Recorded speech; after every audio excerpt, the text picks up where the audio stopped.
In this video, I'll be showing you guys how to calculate work, but for Calculus 2 students. In Calculus 3, you're going to calculate work in a different way. You're going to use line integrals instead, but for Calculus 2 students, stay here. Calculus 3 students, get the hell out of here. But how do you calculate work? Well, work is calculated by force times distance if you've taken any sort of physics mechanics class. So force times displacement is equal to work. But this is only in the case of very specific circumstances. So this formula only works in specific cases where the force is constant and where the force is in the same direction as your displacement. Now, if you use the integral, then you can calculate work using varying forces or even varying distances that you need to travel. So let's say you had a cylinder, right? And this cylinder, let's actually draw a dotted line here. The cylinder was filled with water, and you wanted to pump water out the top of the container. All right? Well, in order to do that, the water needs to travel a further and further distance from the top of the container. So when the water level is maybe halfway, then you would have to travel half the height. The water would have to travel half the height of the container in order to get to the top, in order to get out of the container. Now, what if the water level was even lower? What if the water level was, let's say, down here even? Well, the water would have to travel a further distance. Therefore, the distance will vary over time. Well, you can't calculate work for every single possible case. All the infinitely different changes in distance, right? You can't do that. So you can use an integral instead to calculate the changing distance. Now, this formula isn't very helpful for you guys. There is a more useful formula for work in Calculus 2. And this formula is the distance can be a function of r. So that's why I wrote r. So the distance the water has to travel changes over time. Therefore, the distance is some function times gravity times the density of what you're trying to move times the area of the splice. Now, in the case of a cylinder, the area or the cross section, so if I were to take out some cross section like this yellow part here, well, this would simply be a circle, right? A cylinder's cross section is a circle. It would be constant throughout the entire thing. But what if you have containers that aren't constant? What if the area isn't constant? So the cross section of whatever you're trying to take out is not constant over time or over distance traveled, right? You want a pumping pause. But what if it's different? Well, that's why you have area as a function of r. Or, you know, you're going to see in textbooks a function of x as well. That's what my textbook said. So that's why I put r here, area as a function of r. Now the density hopefully doesn't change for your object, and gravity hopefully stays the same. I don't know why you would move to different planets over time, but this is the formula you're really going to be using. If they don't give you a formula sheet, you have to memorize this. Distance times gravity times density times the area of the splice. We're going to do some problems, show you how to actually apply this formula right now. Let's go ahead and solve this problem. So what I like to do every single time is draw out what's going on. That's going to make it so much easier to understand what in the world is happening. So right here we have a cylindrical tank. So there's a cylindrical tank with a height of 20 meters. So let's mark out 20 meters here and a radius of 2 meters. And is standing on a circular base, which is half full of water. So that means the distance of the water from the top of the container is 10 meters, right? If the tank is half full and the total height of the tank is 20 meters, then that means that water is half of the height away from the top of the tank. So how much work is required to empty the tank through the top of the tank? How much work is required to empty the tank through the top of the tank? Oh, I was right. I thought I said something wrong. Okay, assume that the density of the water is 1,000 meters cubed.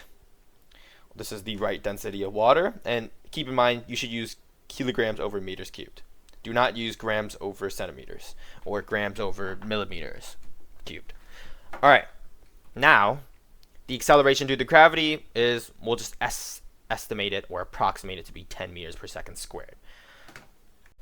So now let's go ahead and set up the integral. The integral is really the hardest part of this problem, setting it up. And then after you set it up, it's really just a calculus 1 problem. So let's go ahead and find the distance function. So what's the distance function? Well, the distance function is, if we treated the height of the water as y, and the tank was being pumped from the top, then that means the distance the water has to travel is, from the top of the tank, is 20 minus y. And the reason why this makes sense is because if the water height is, let's say, 5 meters, so if the water height was 5 meters high, it'd be like right here. And if the height of the water is 5 meters, then it would have to travel 15 meters to get to the top of the tank, correct? The water would have to travel 15 meters. And 20 minus 5 is equal to 15. So this function makes sense.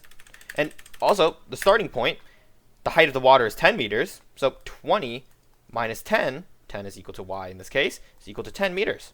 Which means the water has to travel a distance of 10 meters to get to the top of the tank. And that makes sense. So the function 20 minus y is the distance function in this case. All right, how about for gravity? Well, gravity is simply 10, and density is 1,000 kilogram meters cubed. Well, we need to find the area of your splice. Of course, the larger the area of this splice, the more water the pump has to take up, so it has to require more work. So if the area is greater, the area of the splice is greater, then you have to do more work to bring the water up. Well, we can set up that function as well by just taking a splice out. So let's go ahead and take a splice out of this. And if I were to take a splice out of the cylinder, pull it out, you would get a circle. The cylinder has a circular base, therefore the splice, or the cross section of this, is also a circle. And the problem mentions that the radius is 2 meters. So in order to calculate the area of this, simply radius squared times pi. Radius is 2 meters. So 2 meters squared is times pi is 4 pi. Therefore, the area of the splice is 4 pi. And this area is not a function. It's just simply a constant in this case, because no matter which cross section you pull out of the cylinder, it's always going to be a circle of radius 2. Now, if you had a cone that was holding in water, this would be different. You would have a function of the height. But now that you have this, you should set up dy, since your function's with respect to y, and also the bounds of the integral are with respect to y, correct? So if we're pumping the water from a height of 0 and from a height of 10, then the bounds of the integral would simply be 0 and 10. So how about another problem with the same background information, but this time you want to calculate how much work is required to fill the entire tank through an inlet hole at the bottom of the tank. So you have a little cylinder down here, and it's trying to fill up this tank with water. So the water is flowing up like so. All right, well, how do you set up this integral? Well, already I can tell you the bounds of the integral are 0 to 20. Since you want to fill up the entire tank, the bounds would be from 0 to 20, and our variable for this integral is also going to be y.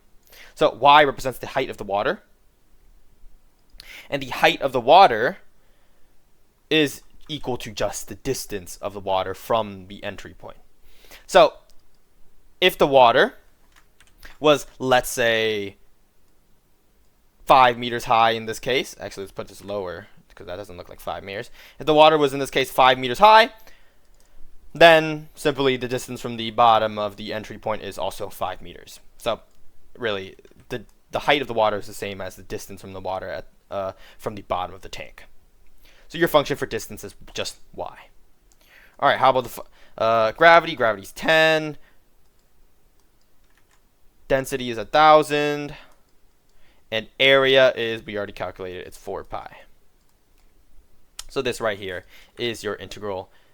And 0 and 20 are the bounds because you're trying to fill up the entire tank. So we want to find the distance of the water, so the work required from 0 height, 0 y, to y equals 20, which means that the water level is at 20 meters high, which means that the tank is filled. So let's move on to another problem. Let's go ahead and solve this problem. We have a cylindrical tank that is laying on its side. Okay, so let's draw a cylinder that is laying on its side, like so. Ooh, maybe a straighter line would be nice. And it has a length of 15 meters. And the radius of the base of the, well, I guess not base, the circular end of the cylinder is 2 meters. And it is half full of water. Let's draw that half full. How much work is required to empty the tank through a outlet hole at the top of the tank? So the outlet hole is up here, and it's pumping water up the tank. Assume the density of the water is 1,000 kilogram meters cubed, and the gravity is 10 meters per second squared. All right, let's go ahead and set up this integral. Well, this integral first starts off with distance. Actually, you can switch around the order of these anything you want. You can write down gravity, density, then distance, then area. Doesn't matter what order you write them. But we'll start with distance. So the distance is, well, if we treat the height of the water as h, then the distance the water has to travel is radius times 2 minus h. Well, the reason why is because the height of the entire cylinder is simply radius times 2. So if I were to take one of the ends of the cylinder and draw a splice of it, this was the radius, 2 meters. The water level is like right here, and that means the other radius is 2 meters. So if we multiply 2 times 2,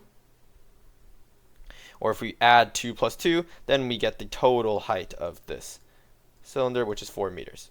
So 4 minus h is the distance that the water has to travel to get to the top of the tank.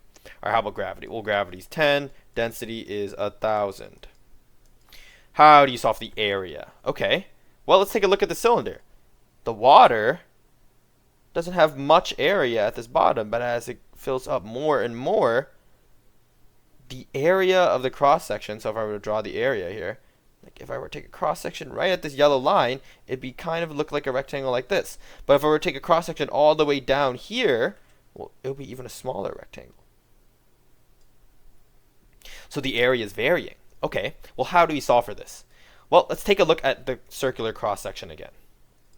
If the radius of this circle was r, then we can represent these two lines by r, correct? And if the height of the water was at the end of this radius leg right here, was at the end of it, then that means this distance right here would be treated as h. So, what do we have here? Well, in order to solve for the area of each of the rectangle cross sections, you need a width and a length. Well, the width is given. The long end of the cylindrical tank, the long width of it is 15 meters. So we have 15 meters here, but we just don't have the length. Well, we can solve for the length by calculating the width of the water, correct? This entire length right here is simply the length of the rectangle. So how do we calculate this entire length over here? Well, we can actually just calculate this triangle. So we can treat this section of the tank as a triangle, and we can calculate the length of this leg and multiply it by 2 to get the entire length of the water. So how do we do that? Well, if you have r as the hypotenuse of the triangle, so if r was the hypotenuse of the triangle, then how would you find the length of this leg of the triangle? Well, oh my god. Alright, I don't know if you guys heard that, but someone just called my phone. I got pretty scared. But let's go ahead and keep going on with this problem. So, in order to find the length of this leg, well, if the entire length of this radius was r, and if this length was h, then this length of this leg is simply r minus h, right? The radius minus the length of this leg is simply the length of this leg right here. So r minus h is the length of this leg? Well, Pythagorean theorem states a plus squared plus b squared is equal to c squared. Well, we have c squared. C squared is r. And let's treat a as the r minus h leg. So r minus h squared plus b squared is equal to c squared. And c is the hypotenuse, but r is the hypotenuse in this case. Is everyone following? If you don't follow, wait, I was about to say ask me a question, but I'm making a video right now. Okay, that makes no sense. But let's go ahead and set up the rest of this problem. We just want to isolate b. And b, technically in this case, is the length, length divided by 2 in this case, but it's the length of this leg right here, of the triangle. So if we were to isolate b, we get r squared minus r minus h squared square rooted is equal to b, the length of this leg, b. Alright, that's not all. We can plug in the values for r that we know. Remember, r is simply the radius. We know the radius of this cylinder. The radius is just 2. So 2 squared is 4. And 2 minus h squared is this portion of the function. And this function is equal to b. And b is the length of this triangle's leg. Well, if you want to find the length of the entire rectangle, this L portion, then you simply need to multiply this length by 2. Right? And we can actually further simplify what's going on here. So what we have here can be simplified even more. If we just look at this term right here, this expands to 4 minus 4h plus h squared, 4 minus the square root of this times 2. Well, these 4's cancel out, and these minuses cancel out, and this turns into a minus as you distribute this negative right here. So you have the square root of 4h minus h squared times 2. And this is the length of your rectangle's cross section. Well, remember, length times width is the area of a rectangle. So we have the width. The width is 15. So length is the square root of 4h, 2 times 4h minus h squared times width, which is 15. So we have 30 times the square root of 4h minus h squared. And this right here is your area function of the splice. And if you plug more and more values, you'll realize that the area of the rectangle actually starts to decrease past the half point, which makes sense, right? The cylinder is getting thinner and thinner as you go. The cylinder's cross-section is getting thinner and thinner as you go up and up and up. So we put 30 times the square root of 4h minus h squared, with respect to h, of course. And we need to set up the bounds of the integral.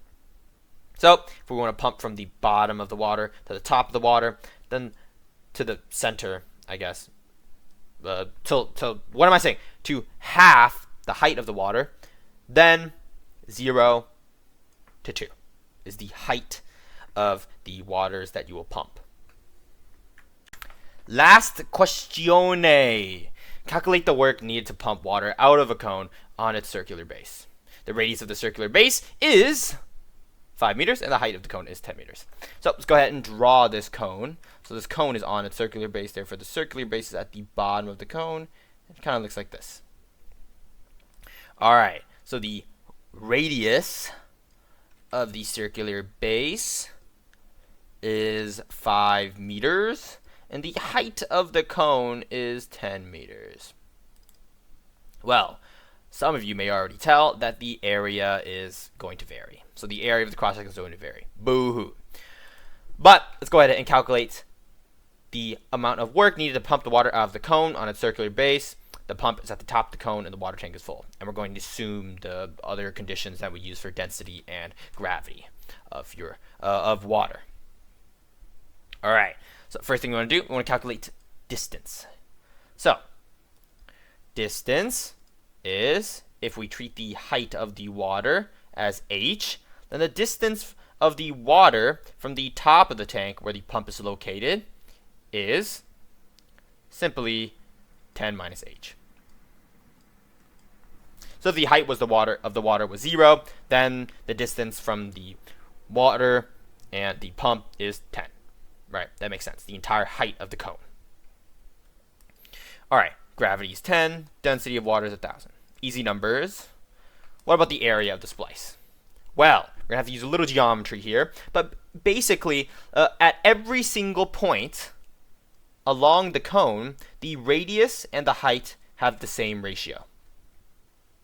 So, right now, that ratio between the radius and the height is, actually, I'll keep those orange lines. The ratio between the radius and the height is 1/2 the height, sorry, 1/2 the height is equal to the radius.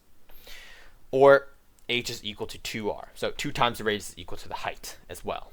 So we can use this in order to substitute for our area function.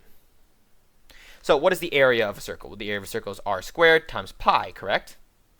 Well, r as a function of h, since this is what this integral is a function of, h, is 1/2 times h squared times pi. This is equal to area, correct? So, does this make sense? I simply replaced 1/2 times h with r, since they are equivalent to each other. The ratio between the height and the radius is always the same, so all I did was take the ratio of the height and the radius given at the beginning of the problem. Alright, well, now that we have this, simply plug in this formula, and there you have it. This is the area, dh. Now, last thing we want to do is simply establish the bounds of the integral. So, since the water tank was full, the upper bound of the integral was 10, and since we want to completely pump out all the water, then the lower bound is 0. Now, if the question called for you to pump out half of the water, then the bounds would simply be from 5 to 10. Since the height of the water is at 10 at the very highest, and when you want to pump out the water till it's half full, then the height of the water will be at 5. So keep these bounds in mind. It's very important. Not all the questions are going to be like completely empty the tank. So the lower bound will not always be 0. Keep that in mind. That's a big one. I got that almost wrong in a discussion question, and yes, my teacher graded my discussion questions. But as always, if you have any questions, put it down in the comment section. And if you found this video helpful, consider subscribing and liking the video. Thanks for watching.